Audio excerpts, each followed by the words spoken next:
Ladies and gentlemen, boys and girls, children of all ages, welcome to the Veterans Take Charge radio show. My name is Dave Ramos. I'm a former sergeant in the United States Army, a combat medic, and it is my honor and privilege to bring all of our in-studio guests here with us today. Oh my goodness.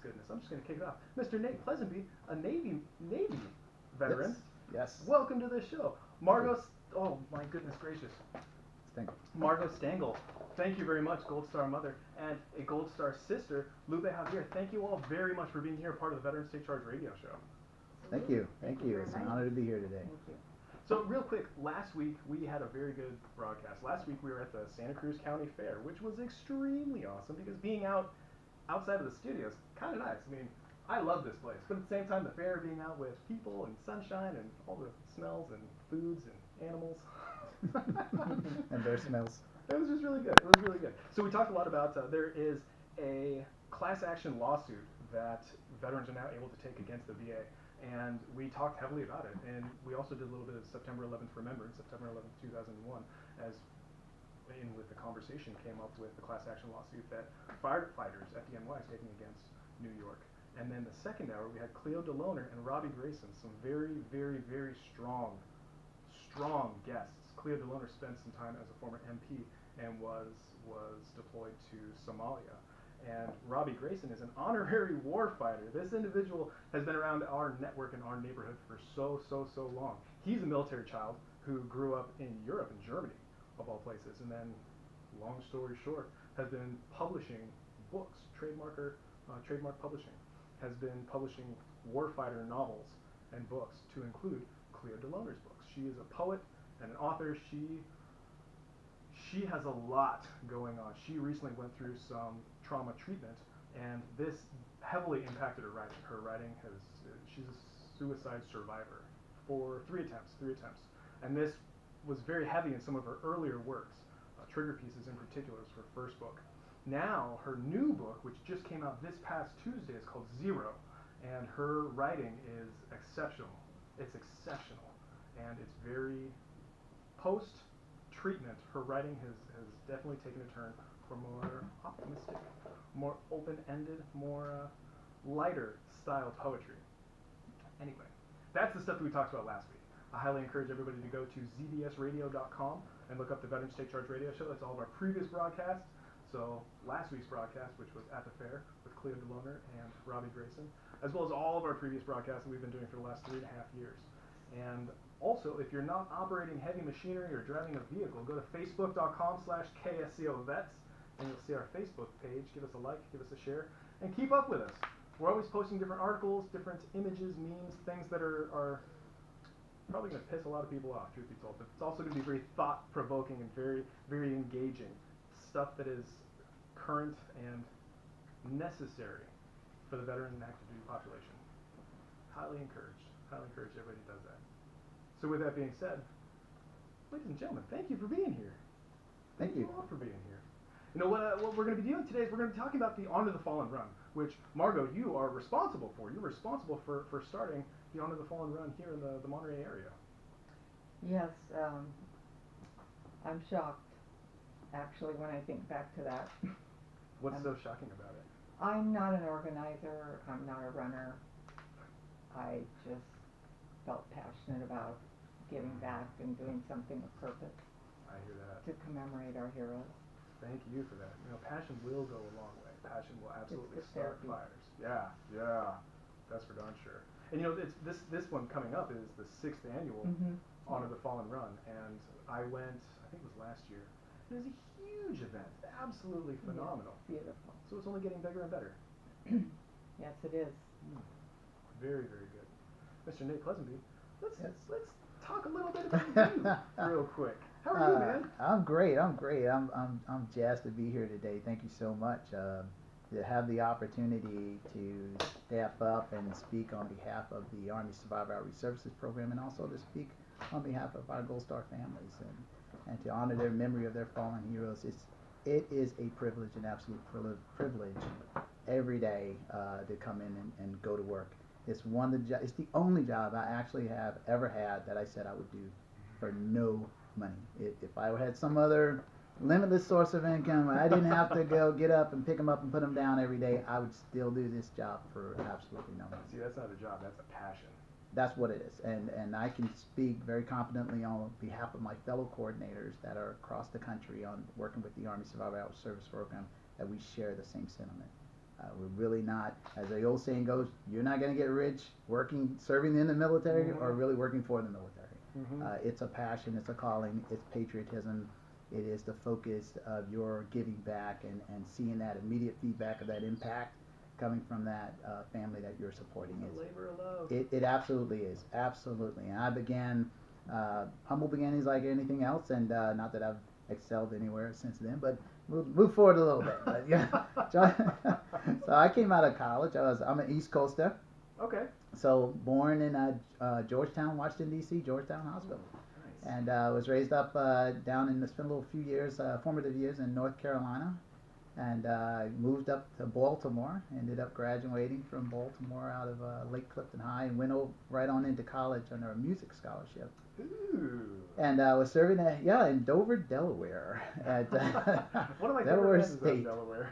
Delaware State. I think there's nothing in Dover except Delaware State College, which now I think they call it State University, and Dover Air Force Base. Right on. And there's a big mall in between the two, and you can either go to the mall, go to college, or go to the base.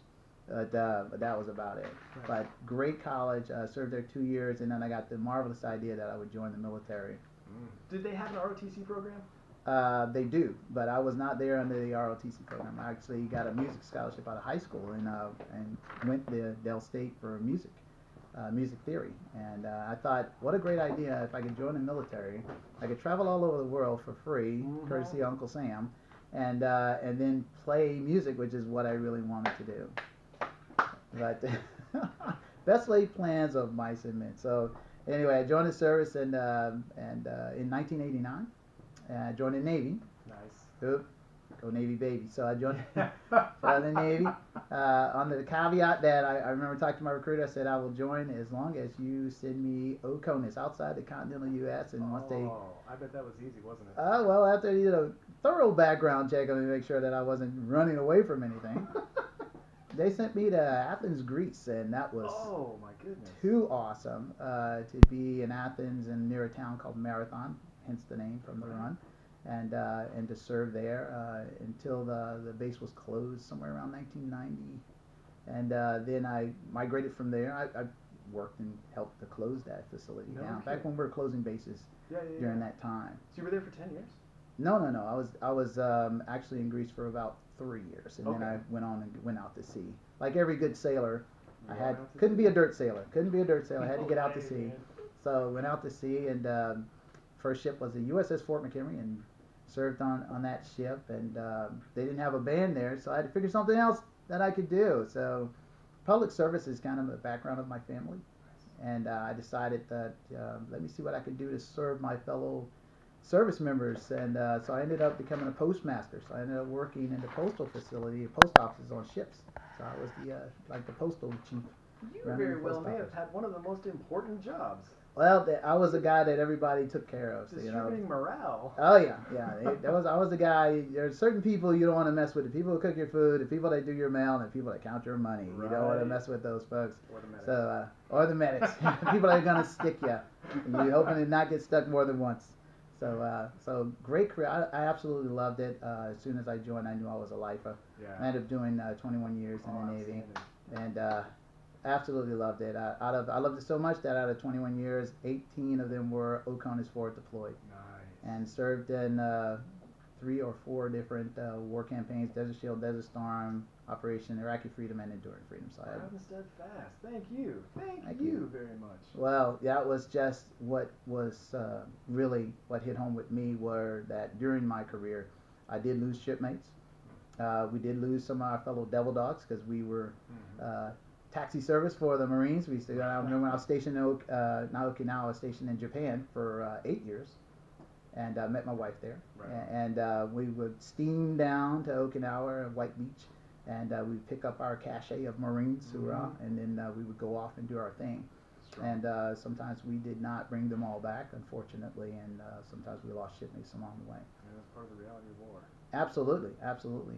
You get a lot of chances to multitask. We were talking a little bit about that in the service, and whatever your MOS, as the Army calls it, Mhm. or your rate, as the Navy calls it, whatever your job is in the military, you are going to be wearing multiple hats. Yes. And one of the hats that I had was military funeral honors. Oh my goodness. When they were looking for volunteers for that, I jumped right into it. I love ceremony. I love pomp. I love any chance to show patriotism. Bless So you, man. they were actually looking, and they made me the urn bearer. So I took that extremely seriously, that I was carrying the final cremains of one of our fallen sailors, usually World War II sailors or Marines who wanted to be laid to rest off the coast of Okinawa or Iwo Jima, and with their shipmates and devil There's dogs, and much so behind that just resonated with me. And Yeah. so once I retired, the Army came along in its wisdom and launched the Gold Star program, the Survivor Outreach Services Gold Star program, where they were trying to ensure that the surviving families of our fallen heroes were getting all of the benefits and entitlements that they so richly deserved. And as those things progress through congressional channels, and as they come into effect, they would like for us as coordinators to be able to outreach to those families and let them know, did you know this new benefit is available? Did you know this other benefit is no longer available? The Army saw that. Yep, the Army saw that there was a niche for this. It was really an outcry after post 9/11 that a lot of our families were not able to sustain themselves because they lost that primary breadwinner, that primary. Right. In military families, as you know, many, I'm going to say most, but many military families are single income families.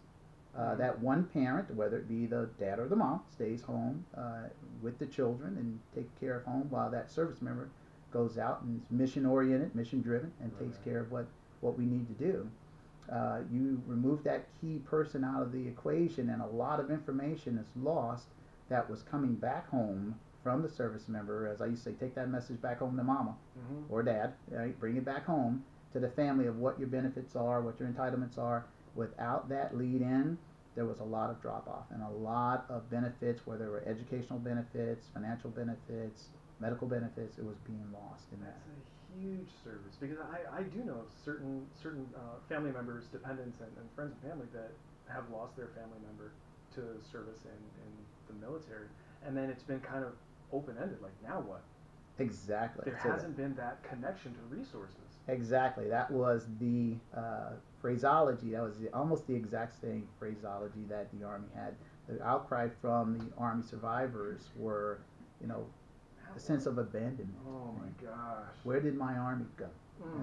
How did they abandon us after the military funeral honors and the flag is given and condolences rendered? Right. Then the military, and as it does, folds up and it has to move forward, mission driven, but then that family is left behind, and there was no immediate connection to the military, to the family. There are units outside of the military, Department of Veteran Affairs, the Veteran Service Office and things, but there was no one to tell the surviving family, like, this is where you should go next, this is what you should do next.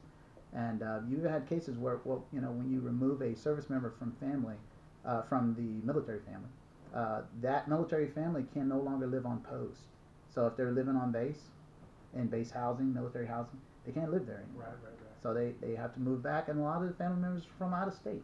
Interesting enough, it's almost like military social work, being an advocate. It almost is, but we're not licensed clinical psychologists or psychologists, but we're coordinators. So it almost is. You're that tie-in, you're that bridge, you're that unifying support system. So the mission of the Army SOS program is to outreach and embrace and reassure the survivors of our fallen that they are a continuing part of our military family.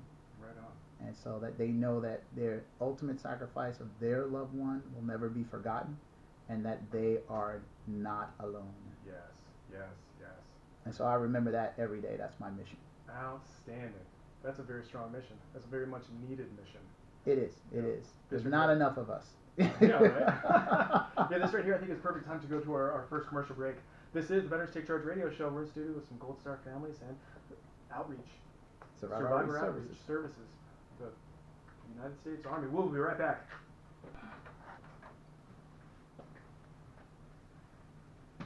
Oh, welcome back to the Veterans Take Charge radio show. We're in studio with some awesome, amazing individuals. And you know what I would like to do is start sharing some stories, if you don't mind, about very honorable individuals. The reason why we're here, the reason why on October 20th, we're going to be having the 6th annual Fallen Hour, oh, golly, I promise I know how to talk, Honor Our Fallen Run, which is going to be happening in the Monterey area, coming up on, again, October 20th.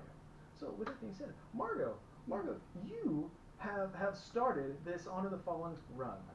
Can you talk to us a little bit about how that process was before we get into why?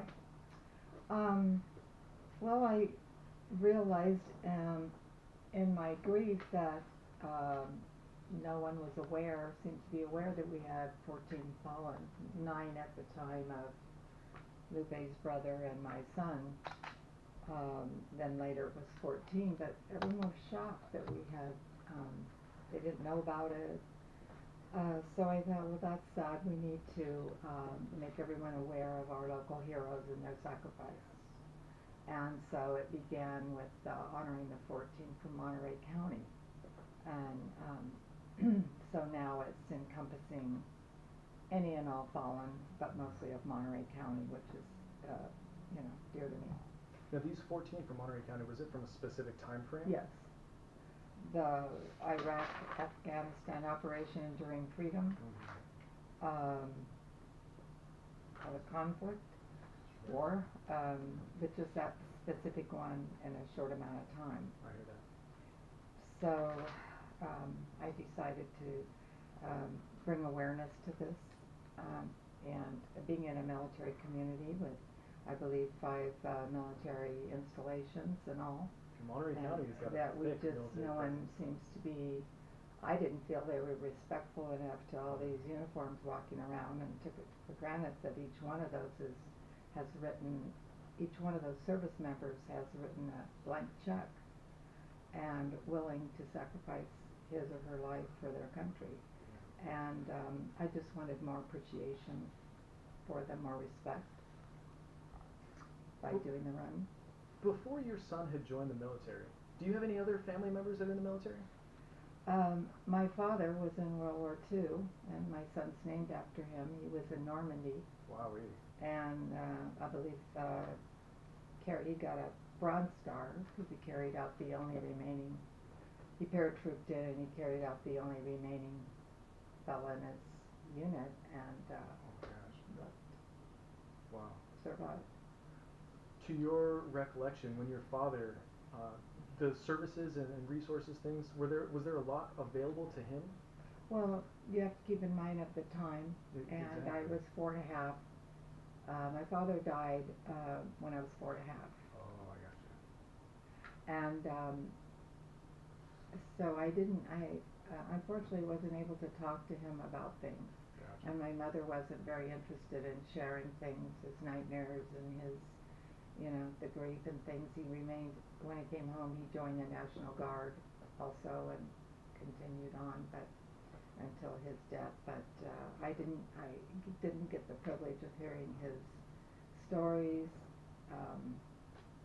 so I kind of lost out on that. I gotcha.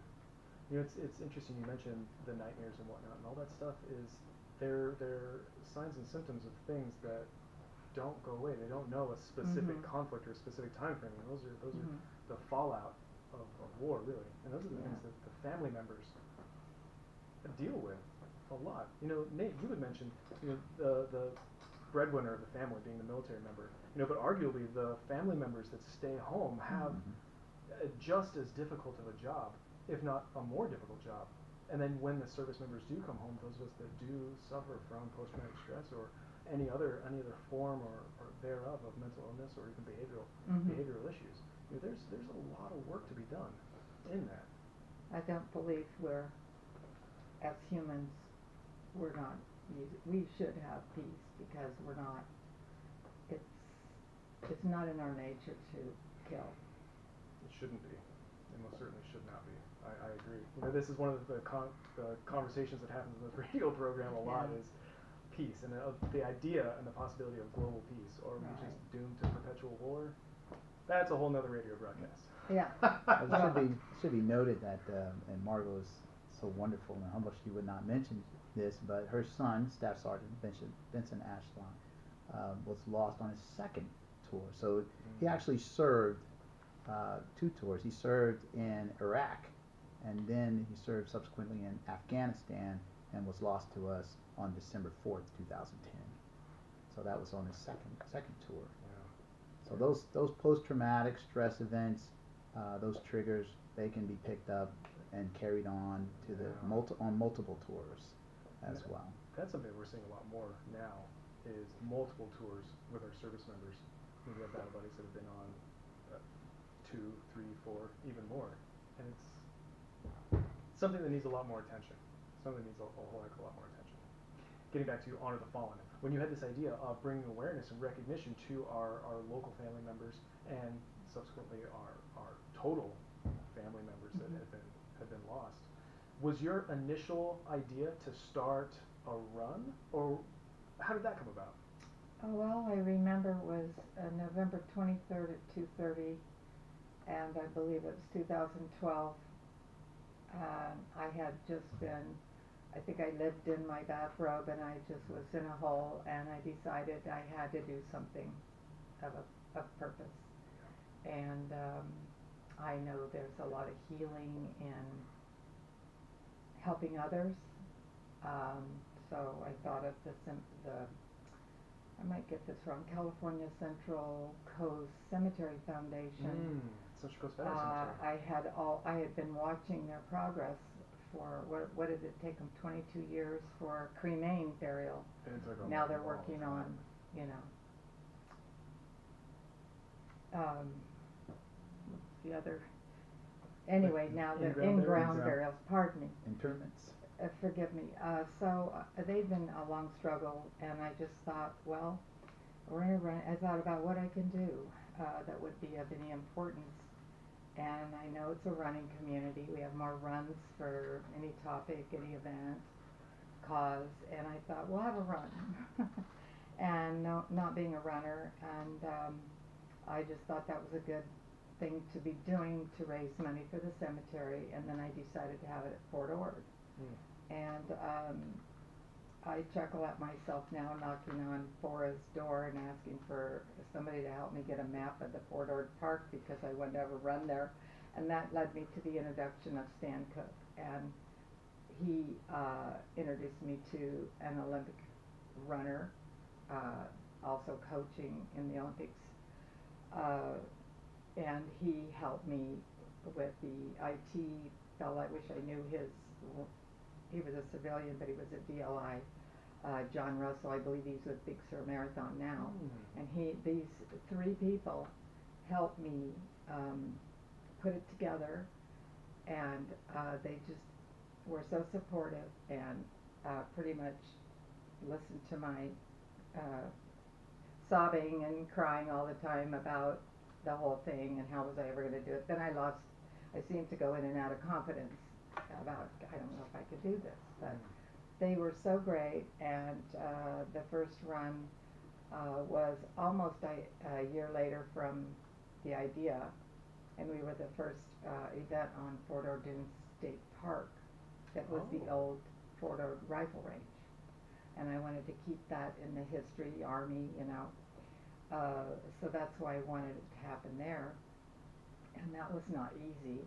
It still isn't easy, but I think it's memorable there. Absolutely. And so the first run, I'm pretty sure we had about 500 runners, but I don't recall the fee. And Clint Eastwood matched our funds. Really? And I'm trying to get that to happen again. But I don't think he knows who I am or what about anything, but he's very dedicated to the Cemetery Foundation. Mr. Eastwood, if you happen to be listening, give us a call. Yeah. So, but I so appreciate that. And the first run was called Run for the Fallen or 2013, and there's a video of it on YouTube, and it is someone gifted me with all the snapshots taken over the whole run from everywhere, Nice. to fly over everything and put it together as a video. Oh, how wonderful. And it's just very touching, the music, everything. So that's our first start. And then the second year, we changed the name to Honor Our Fallen, a Run to Remember. A Run to Remember, it's just, added on, but it's Honor Our Fallen. And we will keep that as Run for the Fallen as a national organization. So we step back from that. Nice. Lupe, I want to get you into this conversation. How familiar are you with the Honor the Fallen run? I'm very familiar. I actually did not participate the first year. However, I did start. I wasn't ready for the first year.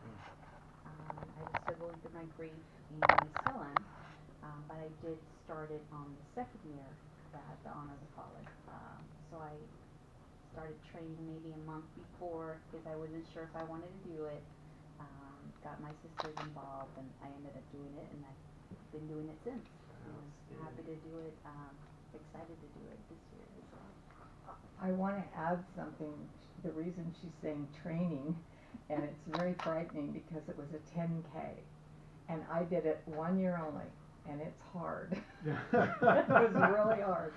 So now there's the option for a 5K and a 10K. And so the third run, I believe I had Doug Thurston measure out a Big Sur Marathon, measure out for me. He's very kind and measured out the actual 5K distance. And so, because there's people that just want to participate just for fun and because they care and they want to show they want to honor our fallen. So they don't need to go into a 10K. That's kind of really intimidating. hard. Yeah. 2 hours I took. I'm not gonna lie, I walked when I went. Well, yeah, I always encourage people to join us to run, walk, or crawl. Right? It's Yes. just showing up. Absolutely. And look at you showed up. I Yeah. did. Yeah. That's our heart. How did it feel to be around that community of people who were there for the same purpose?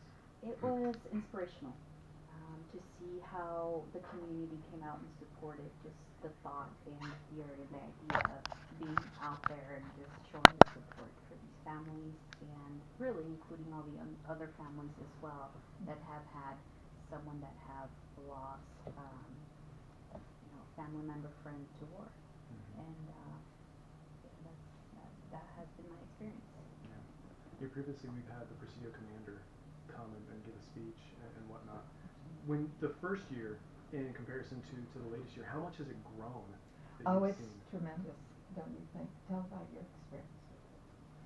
I don't know the numbers, so you guys may want to help me with the numbers, but I definitely have seen it grow.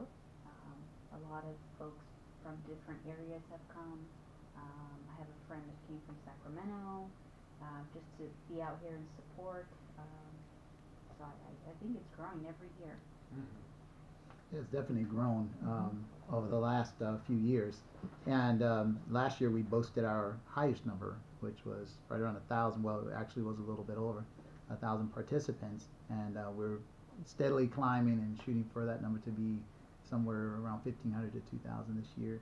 But it's been a steady growth process. And with more of our wonderful Gold Star families being able to come out and have that time to commune with each other, they're finding camaraderie in that, and that their grief is not something that's so isolated that there's a tendency in grief to feel alone and isolated by yourself. But we've had different events throughout the year, including this past Memorial Day. We had chances to get Gold Star families together, and one of the feedback from that was they really enjoyed that time to be together with their fellow survivors and to befriend each other and get to know each other. So this run is yet another great opportunity for our area survivors and the catch-all areas that we cover down on to commune and get together and support each other in that way. Just out of curiosity, this just now popped up into my mind. Do you know how many Gold Star families there are here in the Monterey Bay? Absolutely. There's 26 now. Originally, I think we had 14 or 18. But as folks, as I tend to say, survivors are civilians for the most part, and they're not. They can move wherever they choose. So Monterey Bay is a wonderful place, beautiful place to live. And so as the Gold Star families migrate in and out for whatever reason, we keep tabs on that from the Army Survivor Outreach Services Office. And last count, have at least 26 families of at least 26 fallen service members from the Army standpoint that are in our area in Monterey. You were also offline before the show. You were telling me some statistics specifically about California post 9/11. Absolutely. Since post 9/11, California has had the highest number of war casualties, war losses, out of all the states in the Union. And out of that, the Army, United States Army, has had the highest number of losses of all the branches of service. So that uniqueness is not something that anyone wants to brag about or be awarded that number, but that is the facts. Right now, that California has that highest number of losses, and the Army has the highest number of all the branches. So it's imperative that we keep putting the word out, so that we know where our survivors are, so that they can outreach to us and we can help. Right. I think that's the perfect time to take our second commercial break for this first hour. And when we come back, I want to talk a little bit more specific about the Honor the Fallen Run, where it is, and some times and dates and how people can get into it. And then during the second hour, I want to share some stories, if that's okay with you. Yeah, that Absolutely. sounds great. That sounds great. This is the Veterans Take Charge Radio Show. We'll be right back. They're left and right. So once again, I am a very grateful person. Thank you very much for being here and sharing your honor. Yeah. So, Honor Our Fallen. This run is coming up October 20th. It's going to be in the Fort Ord area. The staging point is over at the VA, correct? The new VA hospital? Mm-hmm. That's a nice building. I was just there on Wednesday getting all kinds of injections and pictures taken, and it's crazy. Absolutely. We were very fortunate that the VA outpatient clinic stepped forward in Marina, California, and said that we could utilize their parking facility this year. And then they went one better and actually allowed us to use the lobby area. We're going to have the California Remember Our Fallen California exhibit. That'll be on exhibit the same day, that same Saturday, October 20th, during the run, so that those who are not actively participating in the walk run, but they're there to see the other vendors and to support their fellow runners, they'll have a chance to go and see this exhibit that is specifically focusing on California's fallen from all the branches of service. So that way, if someone comes in from LA, their loved one is on exhibit as well. So that's a great thing, and we applaud the Veterans Administration and the VA Outpatient Clinic in Marina, California, for allowing us to use their facility and their property this year. Very much so. So let's say that I want to participate in this run. How would I go about doing that? What's the best way to get some more information? Okay, if you want to participate in the run this year, all you have to do is to go online. We have an account at active.com and search Honor Our Fallen, and you can sign up there. We have a discount for active duty service members. It's a $10 discount, so active duty service members may sign up for $15, and everyone else is signing up. Well, let me correct that. Let me caveat that. That's active duty and first responders. Oh, outstanding. And first responders can sign up for that discount, and so it's $15 for them. It's $25 for everyone else that's signing up. And as well, that if we're also looking for volunteers, we have a great need for volunteers. Everyone from those who are going to do the water, hand out the water, set up the tents, break down the tables, etc., etc. We have about 99 positions that are available. At last time I checked, we still had right around 50 positions that still needed to be filled. And when you go to the active.com website, there's a link that says like to volunteer, click here, and you can click there, and it takes you to signup.com. And at signup.com, under Honor Our Fallen, you can actually peruse through and select those volunteer topics that you'd like to specialize in. So if you want to be the person that hands out the cups, you can do that as well. And there's also the Walk for Me, which you can sign up for, and that is $25 to sign up for. But if you're not a runner, and you're not able to make it for whatever reason, but you still want to show your love, you can go there and click on Walk for Me. It's also at active.com. It's also under our same Honor Our Fallen page. Just click on the Walk for Me, and you can sign up and have someone else do the walk or run for you. Nice. Yeah, so that's a great opportunities. We're also reaching out to area high schools. We pinpointed the high schools of some of our fallen heroes, and if they'd like to come out and have their track and field team, we've got a special discount for them to sign up as well. No way. It's on the active.com website, so they can go there and perhaps one of the wonderful track teams from North Salinas High or from Monterey High would like to come out and salute their alumnus or their alumni. That would be tremendous, and to have the families on hand, the Gold Star families of these fallen heroes will be on hand. I'm sure that would hit them in the place that right in the heart, and it's just going to be just to show that love from because we know soldiers in uniform. Mm-hmm. They know soldiers in diapers. Oh when my they, gosh, so they remember when they were little kids, and so it's that from their alma mater, from the high school level. What a tremendous opportunity to have their track and field team come out as well. So one of the things that just now occurred to me about this is we're not just honoring the soldier, we're not just honoring the service member, we're honoring the life of the individual who gave the ultimate sacrifice. That is something very strong and important to remember. Having their alma mater, having their high school alma mater coming out and representing is such a good idea. It is such a good idea. It is. Wowee. We're hoping that'll be a new tradition, that they'll come out and show their love for that. And what a beautiful run to go through the Fort Ord Dunes State Park. Mm-hmm. You have the beautiful scenic panoramic view of the sea right there, and those iconic dunes that are there. And the cool thing is, at least you're running on a paved path, so it's not like you're running in a sand path. And so assured footing for those who are concerned that they might step in a uneven sand dune or something. You're going to be running or walking on a paved path, so pretty safe. And we'll have all the routes will all be marked, and so it'll be a really very fruitful day. So we're hoping that folks will come out and show their support. Mm-hmm. So now, in addition to the honor and the remembrance, what do participants get? That sounds awful saying it out loud now that I'm thinking about it. But Margot, you have an item there that runners.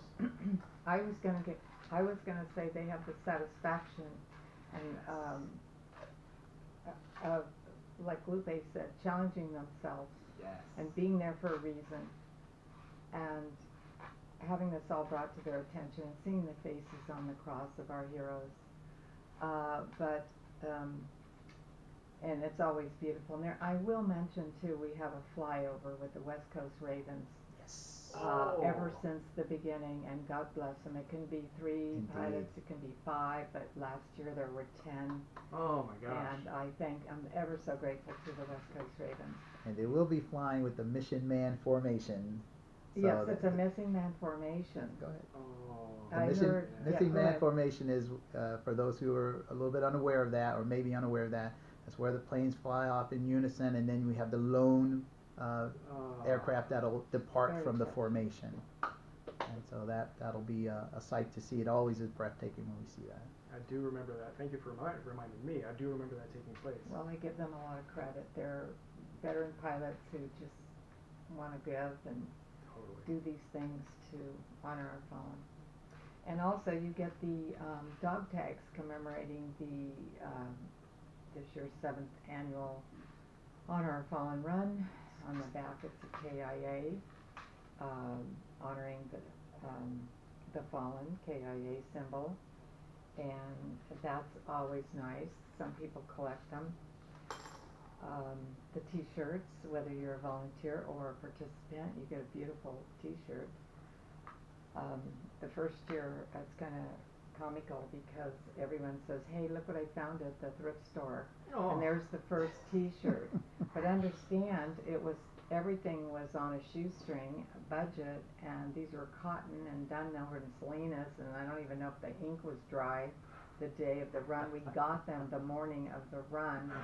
So cotton t-shirts are not a running shirt. So I certainly went about to improve that quality. I've noticed the later ones are they're very breathable. Oh, yeah. They're perfect for running. They're perfect for running. Perfect for running now. I did a lot of research on that.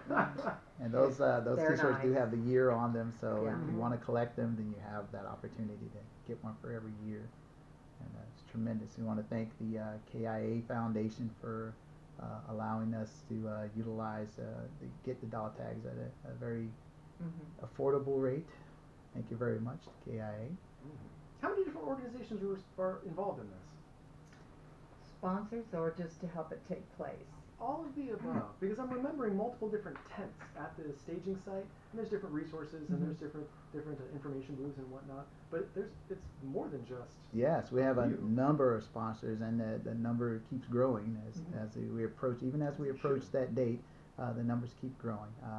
So we've got everyone from Krispy Kreme donuts who are donating Perfect running to the sponsors. Starbucks that are going to be there for the volunteers. And we've got a lot of the VA, of course, is going to have their booth out there to support. They're going to have their vehicles out there. The Army will have the Survivor Outreach Services, which is a big truck. I'm trying to think of it. It's a semi. We'll have the semi out there, and it says Survivor Outreach Services on it. We have the Veterans. I'm trying to think of it. American Legion. That's what I'm thinking of. The American Legion. 31 post 31. Yeah. They're going to be there. They support us year after year, and so we're looking forward to having them out there this year as well. Are you guys down to taking a phone call right quick? Sure. Sure, why not? Let's do that. Let's talk to real quick Mary in Monterey. Hey Mary, what's going on? Welcome to the Veterans Take Charge Radio Show. We got about 5 minutes. And there we go.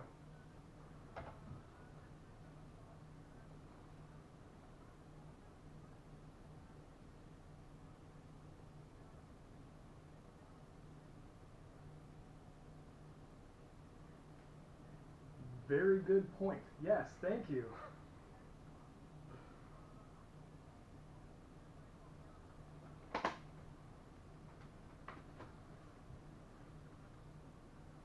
Yeah, the stand down is a pretty fantastic event. They take a section of Fort Ord and they essentially turn it into a city of resources. Even better. Thank you, Mary. Rock and roll. Don't forget about the fairgrounds next Absolutely. week. The stand down. We'll plug that in a little bit. Yeah, that's been popping up on my radar more and more, and there's some specific things revolving around the stand down that I'll tell you about later. But the Zone of the Fallen run is going to be taking place. It's a 5K, a 10K, a walk, a run, a crawl if need be, taking place on October 20th over in the Fort Ord Dunes State Park. State Park. Yeah. Absolutely. And then in order to sign up, go to active.com and look up the Honor Our Fallen Fallen. run. Honor Our Fallen. I Honor keep Our saying Fallen. RV Fallen. May I mention that strollers, there's a lot of moms, through the videos you'll see that they are very decorated, and it's really sweet. The family comes out and we say well-behaved dogs, so that's fun to bring your pet and It's always good, get right? that exercise. So- Just want to mention that. Being there, it is the event itself aesthetically is beautiful because it's in the morning time. When I went, it was a beautiful, beautiful day, and the overpass right behind the VA is lined with crosses and portraits of our family members and our fallen family members that we are honoring. And real quick, 2 of those individuals are going to be Conrado Javier, who's a PFC, who fell on December 19th, 2010, as well as Vincent Wayne Ashlock, Staff Sergeant, who fell on December 4th, 2010. Those are your family members, respectively. And during the next hour, I would love to hear about your family members, not just as soldiers, but as sons, as brothers, as people, sharing good memories. That's what we're doing. Is we're honoring them by sharing their memory. I'm looking forward to that. Absolutely. Once again, Nate, give us a little bit more information about this thing. So once again, this is our 6th annual Honor Our Fallen Walk Run. So once again, if you go to the active.com website, you can sign up there. Just look up Honor Our Fallen. We're hoping to see not only military service members, we actually will challenge, and I'll put that challenge out right now. We can keep challenging the other branches of service. The cool thing about the Presidio of Monterey is that it is an Army garrison. However, it does comprise all of the branches of service. It is not an official Joint Services Command, but it does have Navy Postgraduate School. It has a Coast Guard post there as well. It has Air Force there. In fact, the largest contingent of students there is a linguistic school, but it's comprised largely, the largest number of students are Air Force. You also have the Army, obviously, is there, and you have Marine Corps there. So we always like to put that challenge out. We know we're going to get our soldiers coming out. You know, those units are going to run. So we're challenging right now. Navy, come on, where you at, Navy baby? I want my Navy out there. I'd love to see the Coast Guard come out there and the Air Force as well, and bring your guide on and run for our fallen and honor our families that are there. Thank you. That is what is up. That is what is up. This is the Veterans Take Charge Radio Show. In the second hour, we're going to hear some strong stories from some Gold Star families. We'll be right back. Hey, welcome back to the Veterans Take Charge Radio Show. So, in the first hour, we've been talking a lot about the Honor Our Fallen run. It is a run to remember. And in studio, we've got Nate, Margot, and Lupe. And I appreciate all of you for being here. And Lupe and Margot, you are I'm very honored and thankful that you're going to be sharing memories and stories of your family members. And Lupe, I would love to know a little bit more about Conrado, your brother. You know, you tell me about Conrado. Conrado, oh my goodness, he has a lot of stories to say. Let me see. So I think one of the main reasons why he joined the service Army, Cool. he really wanted to explore the world, and that sense of adventure really draw him to join. In fact, he was in the junior ROTC at local Seaside High. He was there for 4 years, and he already had his plan already set. So he joined at 17. You know what's interesting? I've heard that the ROTC for Seaside is one of the best ROTCs Yes. for high schools around this area. Yes. The sergeant major who runs that is very on point. Yes. Retired now. But yes, he was also part of the exhibition drill team while he was in Seaside High, and then he joined 17, signed his paperwork out of Mountain View, and went ahead and just did his thing. More about him, I think he was more of a I come from a large family, so he was the very humorous one, always making jokes and being there for everybody. I remember him as being very social, and so that was him before he joined. And I think he was also that inspiring personality too, with his buddies and all that stuff. Yeah. You know, it's funny, those social individuals, they never lose that. Yeah. And people gravitate towards that. Because, I mean, even in training, I remember some of my battle buddies that were very outgoing. You know, people, we need that. We absolutely need that. Yep. Do you have multiple members of the military in your family? No, that was just him. Okay. Yeah. My grandparents actually served in the military, but not for our country. In fact, it's from Mexico. But I think that military connection still, he gravitated towards that. That's awesome. That's awesome. That was him.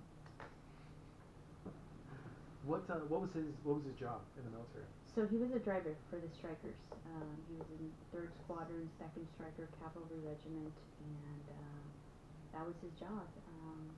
He loved it. Always talked about it. The last couple times we saw him before he went back. Was in Thanksgiving, 2010.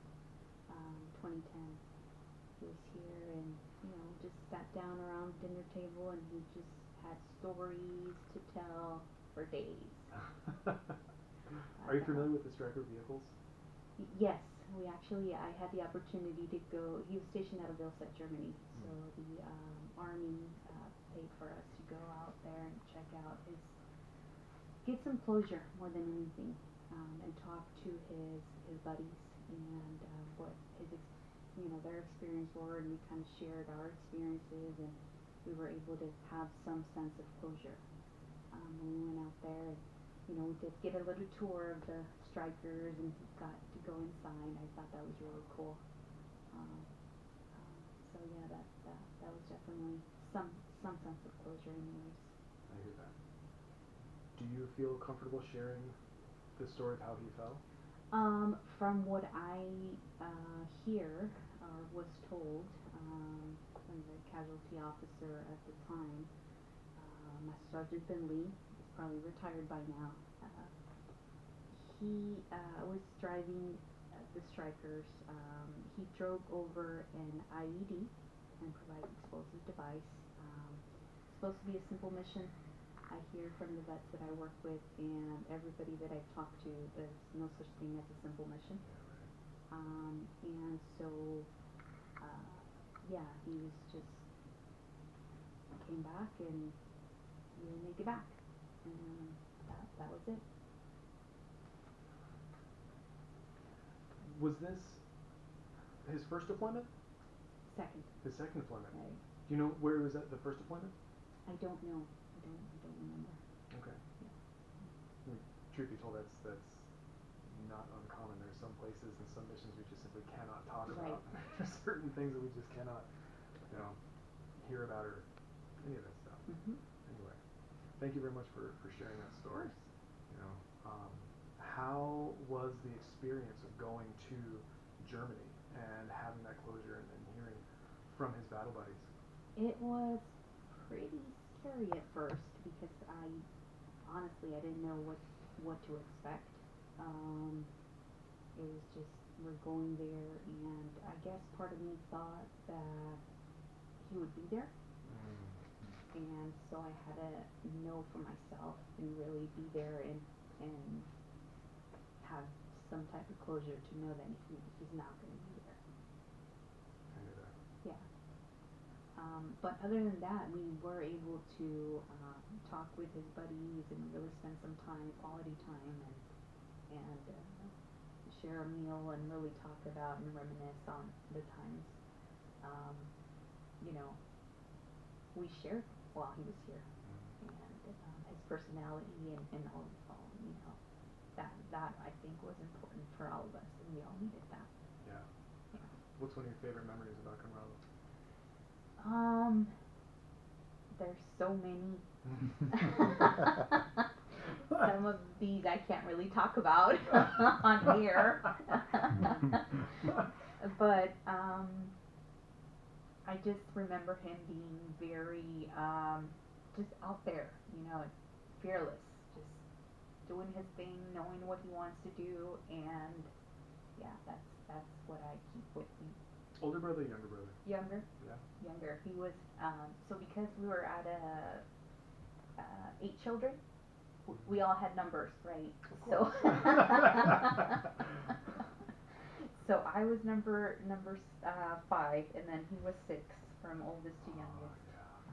So he's one of the younger ones for sure, and most loved ones, I think. I hear that. Yeah. I hear that. Growing up, was there, did he stand out? For sure.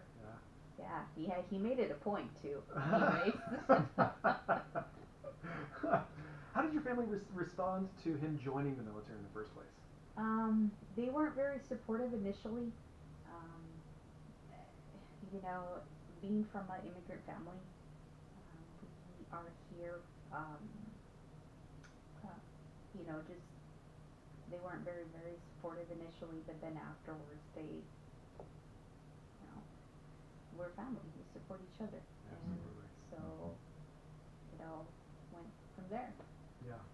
Yeah. Right on. Yeah, that's so very true, and that's something that keeps coming up, is how thick blood runs. Family is so unbelievably important, no matter what decisions that we make, you know. There has been, you know, historically decisions about politics or religion that has led to all kinds of different stuff. You know, but ultimately we have to stand together.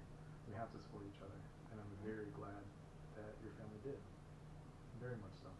Yeah, absolutely. Lupe, I appreciate you sharing your stories. Thank you very Thank much. you. Thank you very much. And I think this is a perfect time to go to our first commercial break in the second hour.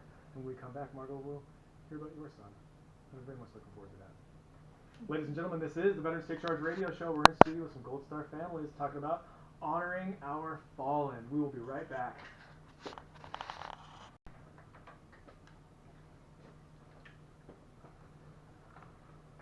Proud and steadfast, welcome back to the Veterans Take Charge radio show. Thank you very much again, Lupe. Thank you very much for sharing the story about your brother Conrado. Of course. Thank you for having me here. Yeah, absolutely. Now, Margot, let's talk to you about your son. I'll let you start. Go ahead. Tell us about your son. Well, when he was born, he didn't look like a Vincent. He looked more, that's my father's name, but we called him Wayne because that's his middle name. So that was just to start, and he was very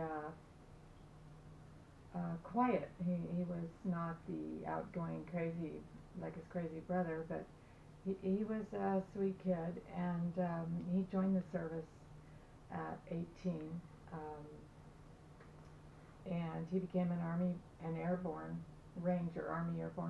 Oh, proud And I and wish steadfast. I was raising his 3 siblings, 1 foster child, and I didn't really, I wish I would have appreciated what he was doing and going through at the time. I just had my own struggles, and he was so young that he would call me and tell me, but he had a family also of his own. So I think back now that I know more, we should have been to that ceremony, and I acknowledged his cousin had me watch the Ranger video, and I am in shock about what he went through. But that just shows me the tenacity, and also in basic training, he called me, and he didn't want me to be disappointed in him. He said, because he never met my father, but he had so much respect for him serving in World War II in Normandy. And so he told me, Mom, I have a problem. I broke my foot in boot camp, and I get a general discharge or I have to start over, and I am not repeating another moment here. So I'm just going to go deal with it. Oh. And he dealt with it. He didn't get out. You rangered up. He did, and I have so much admiration for that. So, well, he was in the Army for about almost 10 years, I believe, and again, I'm not sure of his records, but I understand he went to the Gulf War, and then he got out. Don't know why. I didn't think it was a great idea, because he loved being in the military. He loved the Army. You being a Ranger in particular. He is so. I was surprised. So anyway, he got out and he did various jobs, and I think he didn't feel very successful. I think he's very patriotic, and he wanted to join up again, and he asked me for my help because he didn't have a car at the time. And so he was 41, and he said, I haven't amounted to anything, and I want to show my family who I am. I'm not a loser, and I want to defend my country. And he said, I want to deploy, and he went with the first, when he enlisted, and it's funny, I have the video of his re-enlistment ceremony, and he looks like, no offense to all Harley riders, okay, he looks like my brother, with a beard and a mustache and a bare belly, and that's my brother, not the Harley riders, forgive me for that comparison, but he just looked like he had some work to do. And so I got him a gym membership, and he says, I don't know, man, I'm 41, what am I going to do? I said, first of all, you're going to go to the gym. Uh-huh. And I would meet him there once in a while, see him in his loafers. He didn't wear tennis shoes. He was very dressed, properly, not casual T-shirts and stuff. He dressed, his shoes were not ever tennis shoes. So that was funny. But he was a lean machine when he went in. I would imagine there's a lot of muscle memory. Oh my gosh, Yeah. he looked great. But so he was surprised. They took him back at his age, and I was surprised but honored that he would just stick to it, and it would mean so much to him. So If I may, real quick, Yes. Rangers are the premier leadership of the military, of the Army, anyway. Navy's got some pretty solid Navy SEALs. Oh, we got some SEALs. isn't there 1% of the Army that complete Ranger training? Is that Something is along that those right? Along those lines. Yeah, Ranger school is intense. First, you have to qualify to go to Ranger school, and then Ranger school itself is extremely intense. What they go through in terms of not just physical, but mental, emotional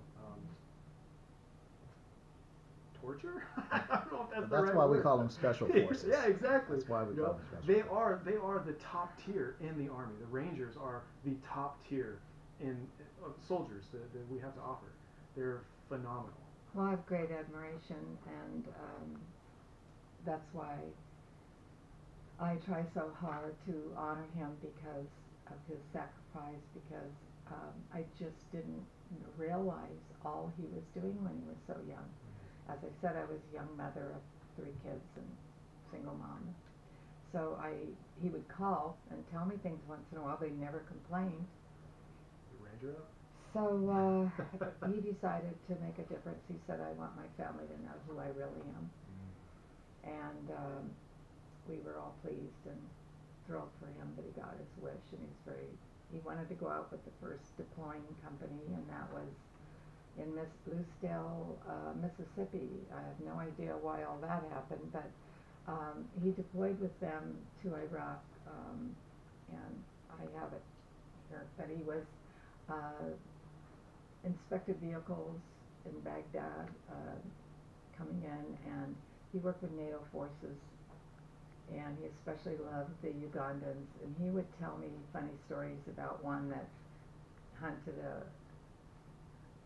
hippopotamus, and and he told me how he cooked it, and it was just a hilarious story. So he had many light moments like that, and he adored them, and they really had his back.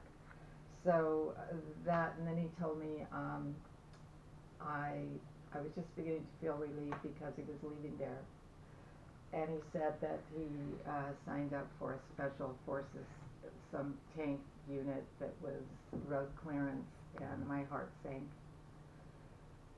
And so he was tank commander and working with these real young troops, and but he really felt that he was helping them. He was very dedicated to each and every one of them, and when he would come home on leave, he just couldn't handle it because he wanted to be back there. And he went over to Afghanistan because he said that's where the action is, not something your mother wants to hear. And he worked alongside these youngsters, and he would call me, and as an older ranking, not an officer, but serviceman, he had to keep a lot in and not share because he couldn't let him know what was going on with him because they were in their 20s. They were really young. He's got to be that So he would call me, and at one point, I think I experienced just a fraction of PTSD. Right before and after he passed, on some of the stories he probably shouldn't have shared. So I told him, I said, I know you have no one to tell, and I'm glad I can hear the lump in his throat. I can hear it. Get your chaplain. Find a chaplain. That's what they're there for. And he did, and she became his best friend and advocate, and she came to see me after he passed, and it was his birthday. Oh, wow. And she insisted I go to the Marine Memorial every year in February, I believe, San Francisco, and I really didn't care to go. She took me with her therapy dog, Zoe, who was trained to comfort the soldiers, and she was taking him back to Afghanistan. Wow. And I was the dog's first, shall I say, patient, customer, person to give me comfort. And what an experience, and I sure needed it. But it was just wonderful to have her presence, and she would tell me things about my son. And it was very, very healing to have her presence, to know. She came to the run twice, by the way, with Zoe. Yeah. And so it was nice to know and comforting to know my son had her to help him with his grief, his difficulties. And so that was wonderful, and I hope never to lose touch with her. But he finally called me in Afghanistan. No, I guess it's Iraq, because he said, "Thank you for believing in me. I finally feel like a real man." And that's what made me just, he's got his journey, and I helped him. I tried to be supportive as I could. I didn't really let him know I was shivering in my shoes all the time and praying more than I ever had.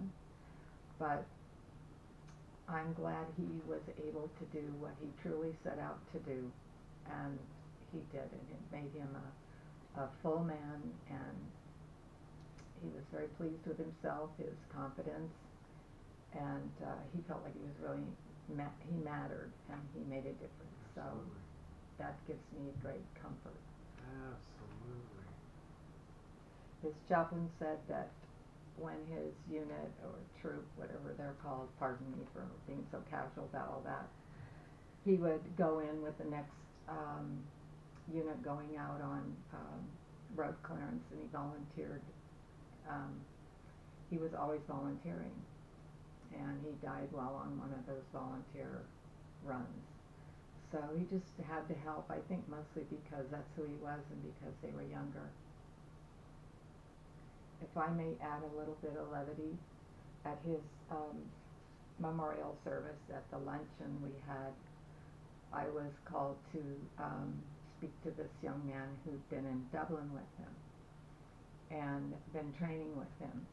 And he said, yeah, we called old Sarge Ashlock, we called him Bill Man, and we thought he got his ranger patch from jumping from a pterodactyl. And that is the first giggle I had all day. And I can just see him now, his face, when he just toughed it out. So, because he was so much older. But That's I have incredible. to remember all those funny moments, great Absolutely. stories. Absolutely. You know, again, being that he went through Ranger, he got out and then joined back in, I can only imagine the example that he set for those soldiers he was with the second time around. Because that scroll is not just a patch. That's a badge of honor. That's a badge of service. That is something that, I mean, it's something that's earned by all means, by giving blood, sweat, and tears. And those soldiers, I would imagine, had nothing but respect for him, for being there with them after going through and being a soldier of that caliber the first time around. And to hear his progression of wanting to even still prove himself is kind of breathtaking. Because in service, he most certainly did, Mm-hmm. just not up to his standard. Well, his intentions was to serve and to show his family who he was. And he certainly did. That's amazing. There's something inherent in the psyche of every warrior, no matter what branch of service you may serve under, that you will give your all for your battle buddy, Yes. for your wingman, for your shipmate, for your devil dog. And it's just something that is instilled in the service member from the day they join, and it can carry on beyond service. You and I as veterans, and there are 3 of us veterans here today, we share that connection. We know, and we've spoken off air about it, that there is something that binds us and ties us together, and it will pull on us to give to the last breath, to serve our fellow service members and make sure that if I can't move forward, I'm going to make sure you move forward. So that is just something that your son Vincent was kind enough to share that with you, and you were so gracious to share that with us just now. That just gives us all that sense to step forward. So I want to thank you for that as well. Absolutely. I echo that same thanks. It's a very powerful thing to be able to share stories, to share your loved one's stories, and I'm very appreciative to both of you for being here, for doing that. You're welcome. You know, Nate, you're touching on something that's very profound here in the community. And it's that warrior culture. And that warrior culture runs very strong here in the Santa Cruz area, as well as the veteran community, the military community, because we are the warrior class. And the warrior class is not just about knocking down doors and being violent. You know, the strongest warriors avoid violence at all costs. But we set a large, strong example for those on our left and our right. And that example is something that people can take forward with them to go and benefit their families and their communities. You know, lead by example. There's a reason why the Rangers creed or the Ranger motto is Rangers lead the way. Not just leading the way into battle, but leading by example. Top tier leadership training is what Rangers are. You know? Thank you very, very much. I think right now is probably a perfect time to take our, I think right now is probably a perfect time to take our last commercial break of this show today. And before we do go, I just again want to say thank you very much for sharing stories, because it means a lot to me, and I know that it means a lot to those on the listening end of the audience. Ladies and gentlemen, this is the Veterans Take Charge Radio Show. We're in studio with Gold Star families. We're talking about honoring our fallen because of the. We're going back. Are you having us a stand down? No, I haven't. I'm going to be a service provider at stand down. Oh. Let you hear your battle have a voice cries. at the We don't have time for karaoke. Welcome back to the Veterans Take Charge Radio Show. Once again, real quick, the Veterans Transition Center is sponsoring the upcoming Veterans Stand Down at the Monterey County Fairgrounds from the 28th of September to the 30th of September 2018. Next weekend from Friday noon to Sunday noon, and all veterans are invited. Wow, those things really do smell like lavender. Very strong. That's awesome.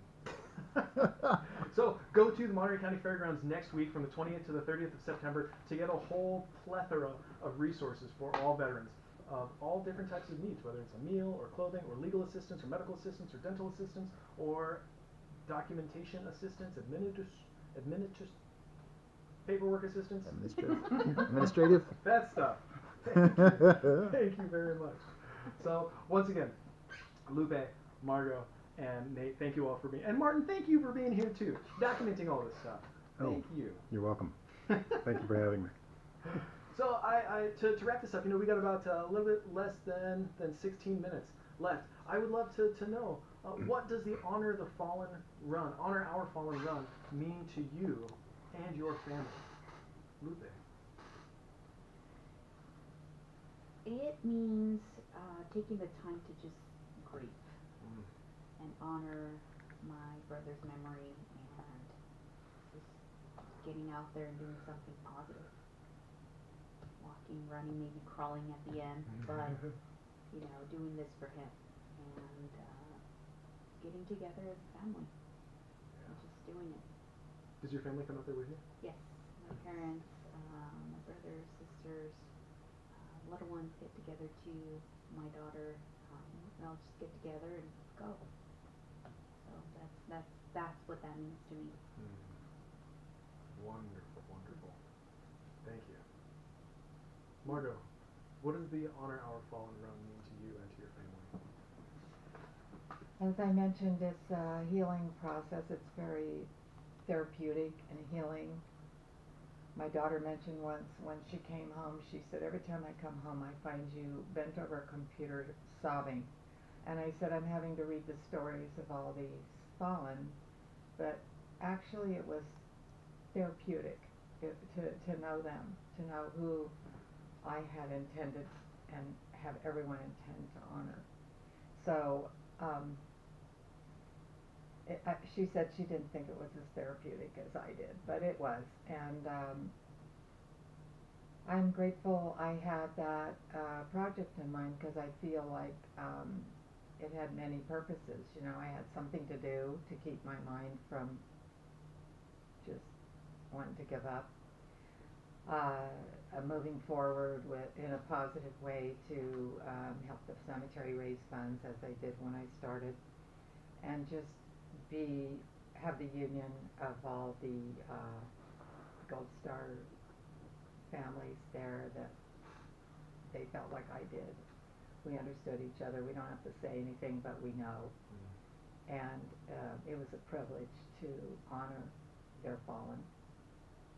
And as I said, it gave me great self-esteem. I learned that I could do just about anything, and that was a great accomplishment because I'm not all that outgoing. People would be shocked to hear that, but and I wanted to thank, from the very beginning, John Russell worked at DLI, and I don't know if he was IT chief or what he was, but he was tremendous in helping me facilitate this. And so MWR Junior, Joaquin Spinona, and Miguel Pablo, and Martin Odom are the three gentlemen that really held me up. I cried on their shoulders. I pleaded and begged to get a poster, or they gave it generously. You know, it was, they were just there. They were great. And so I had much support, loving support to do this. And I think it made everyone that had served just feel better about something being done. So, you know, just having an honorable event that the money was going to go to a very good purpose. So I still am baffled about how I managed it or stayed with it, but I'm just thrilled that the Army had it, MWR, and I just was there for, I don't know, consultation or occasionally, but now I'm going to have it back 2019 totally, as I'm not working anymore. It's just served many purposes. You have certainly started a fantastic tradition with this event. You and your crew, your organization, your resources, and this is awesome. This is very awesome for a whole bunch of different reasons, for a whole bunch of different families. Thank you. It means a lot to me, and I'm on the sidelines. You know, this means a lot to you, Lupe, and to you, and to all of us. You know, this is a great way for us to not only remember, but to come together and to celebrate and to grieve. You know, crying is cathartic. It's needed. It's needed sometimes. Well, you never feel like you've done enough, especially when a loved one passes, and you're thinking, what should I have done? I should have done this. I wish I did more. Well, regardless when, I'm doing more. You know.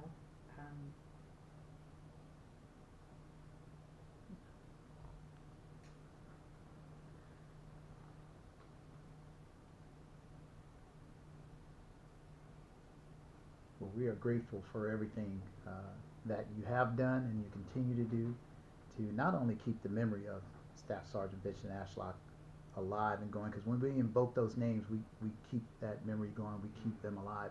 Yes. So we want to keep saying those names. We want to find out about their childhood and their upbringing, and not just their military careers, which is also important, but we want to know who they were as individuals.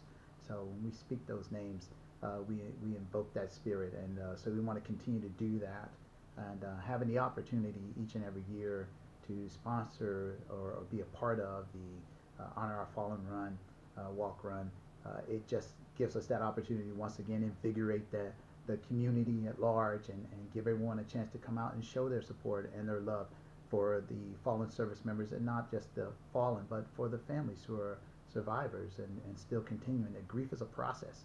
And it all starts at different levels, and everyone's in different stages of their grief process. But inevitably, we all will reflect back on that loss, and it is comforting to know that you are not alone in that process, to know that you have fellow survivors who can comfort you and share in that, and that you know you have the community at large that has your backup on that situation. And so we want to thank Margot, and we want to thank Lupe for coming out today and sharing their stories with us.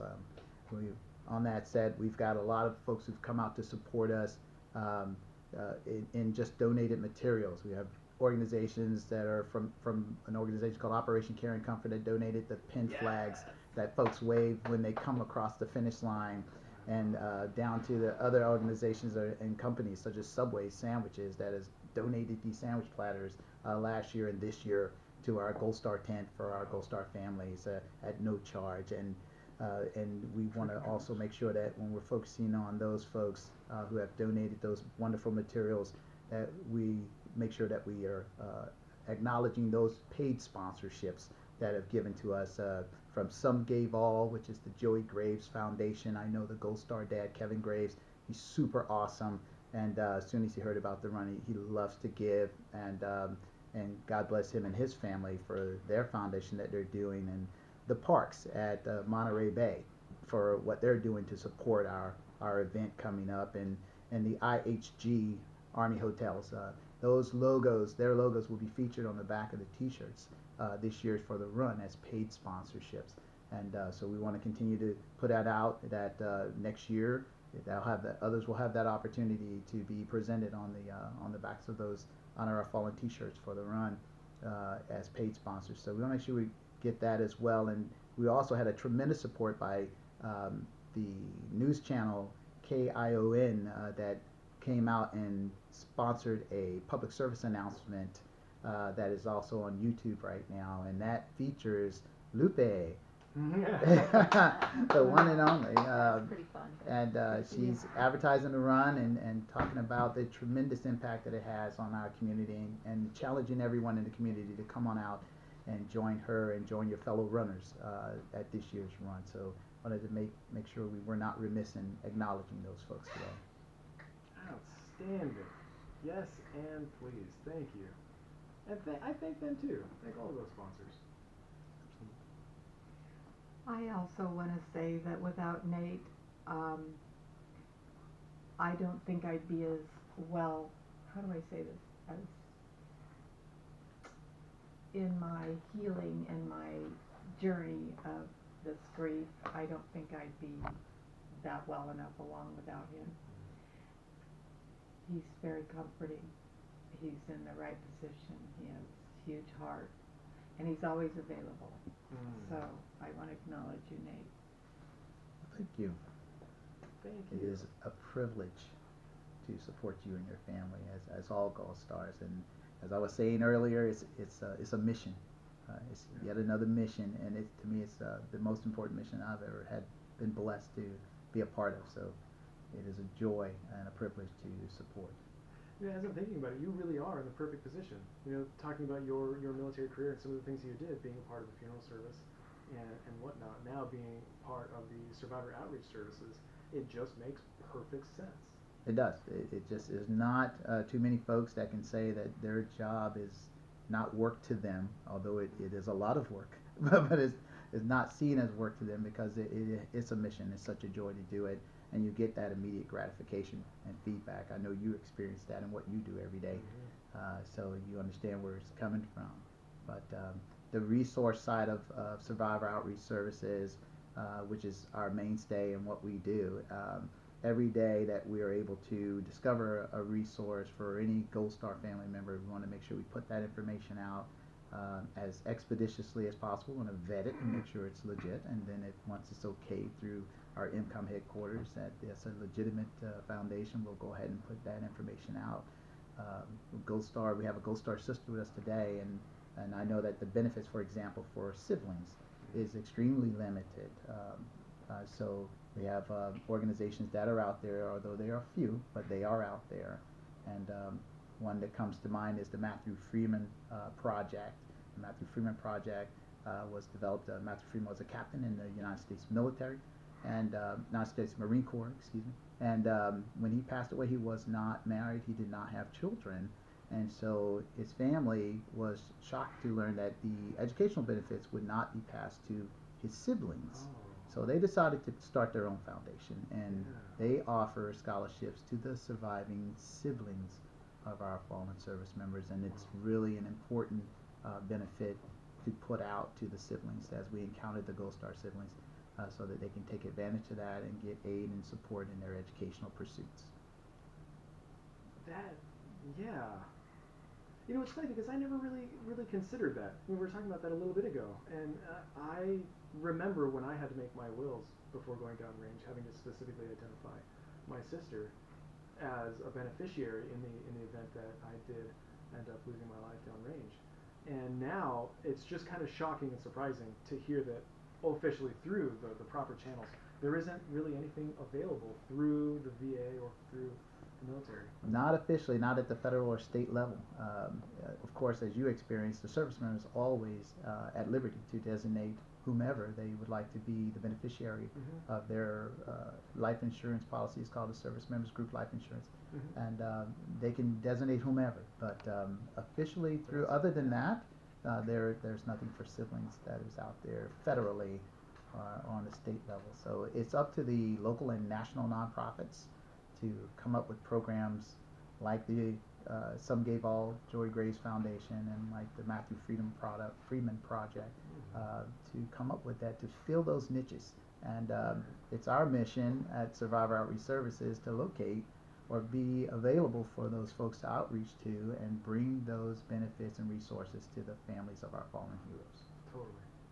Totally. Strong work, Nate. Very strong work. Thank you. You know, Margo, I forgot to ask you something. What is one of your favorite memories of Vincent?